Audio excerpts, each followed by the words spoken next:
তুমি কার সাথে কথা বলছো? Whom are you speaking? লোকটি কি চায়? What does the man want? তুমি কি এক কাপ চা খাবে? Will you take a cup of tea? তোমার এখন কেমন লাগছে? How do you feel now?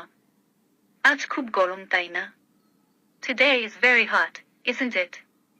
2-1 দিনের মধ্যে পরীক্ষা শুরু হবে। The examination will start in day or two. সে বলল যে সে বাড়ি যাবে। He said that he would go home. সে এখনো ফিরে এলো না। He did not come back yet. গল্পটি আমি সংক্ষেপে বললাম। I told the story in a nutshell. গত রাতে আমার ভালো ঘুম হয়েছিল। I slept a sound sleep last night. তুমি কি কারো জন্য অপেক্ষা করছো? Are you waiting for someone? তুমি কি আজ কাজ করছো? Are you working today? অনুগ্রহ করে আমার শার্টটা এনে দাও।